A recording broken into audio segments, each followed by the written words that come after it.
ไม่สูงค่าออกค้าตักกีจูพาเป็นสอบมีแฮนปุ่นตาเฮาหาพี่น้องแต่มาฮบทบกันแทงเนื้อสายลมในแทงปกหนึ่งอยู่เขาเอาค้ามันเมื่อได้เขาใครปันเห็นปันแห้งขอกอมตราพระเป็นเจ้าอันมีไว้ว่ากำผ่าตักสุดสิ่งนะครับกำผ่าตักสุดสิ่งนะครับเขาให้พัดอาเขาสมัครแก้มลิกอันมีใน1 โครินธ์หมาย15 ตอน24นั่นอยู่เขาหรือนั่นกำผ่าตักสุดสิ่งเลเจ้าคริสตักปีเนียงเลย่าเปียดขุนผีให้ตั้งสิ่งตั้งหลงขุนอาณาตั้งสิ่งตั้งหลงอีกตั้งขุนตันโคตั้งสิ่งตั้งหลงเสียเอาเมืองเจ้าอาบปันกันในมือพระเป็นเจ้าปอเจ้านั่นอ๋อค่ะกำผ่าตักสุดสิ่งมืออันกำผ่าอำไปสุดสิ่งนั่นซึ่งพอขามาตุยเงาลายกับปันเมื่อเลียวในมันเป็นกับวันเดินหนังสุดจำมาลอยๆอยู่เยาเขาเป็นลงตั้งอันเจ้าคริสตีปีเนียงตีย่าเป็ดคุณผีให้ตั้งสิ่งตั้งลงยกก็ตีย่าเป็ดคุณ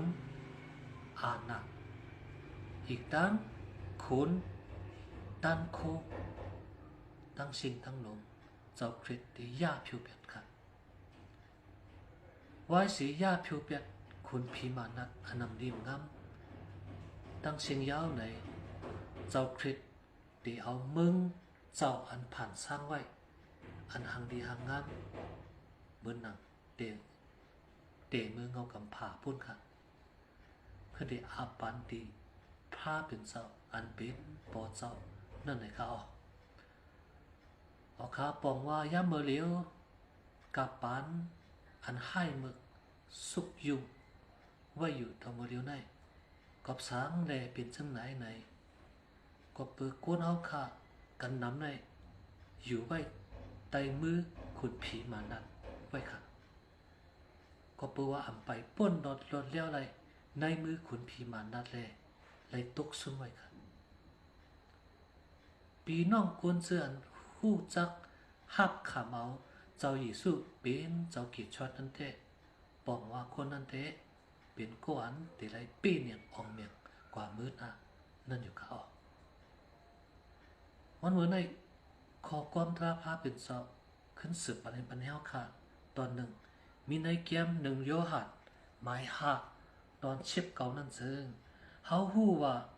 เฮาเป็นกวนพระเป็นเจ้าแลฮู้ลองอันโกนโนกิตั้งสิ่งตั้งหลงมีในมือขุนผีให้นั่นอยู่นะครับก็ในวันเมื่อในหนังคือปีน้องเฮาค่ะเสื้อในท็อปวันเมื่อในตาที่ไรป้นรถเลี้ยวสีในขี่ขาโค้งกลางตาที่ไรป้นรถสีในมือขุนผีมานัดนั่นเซิงผ้าเป็นศพมีอารมณ์ปุ่นตาโกนตั้งหลายตั้งสิ่งตั้งลมปดที่ไรขามต้านเกลิดเจียวเลยไรป้นรถเลี้ยวสีในตั้งอันขุนผีมานัดชุบไว้ทิ้งไว้ในกำมือมันกันก็ในวันเมื่อได้เฮาหาพี่น้องกันวันการขึ้นเลียมเฮนเอานำขอความตราภาพเป็นเสาจวนกำพาไปสุดชิงการนำภาพเป็นเสามีอารมณ์ใครให้เฮาคาพี่น้องอะไรฮบทบวันเมืองภาพเป็นเสาอันว่านั้นเนาะเฮาคาพี่น้องสืบเสียวเลยพอมีเนาะขอความภาพเป็นเสานำเสียวสืบอัศกเลียบปุนตาที่ไรหันศักดิ์ศรีด้านพระเป็นเจ้าเกียรติชดดีมาจ้าจวยเถียงกาปีกาโนเฮาคาเซียวแลดีอ่อนส่งอะไรฮอดถึงยื่งหมายอันวันนั้นใครประเด็นพันเฮียงมีจังหนังในอยู่ค่ะไม่สูงค่ะ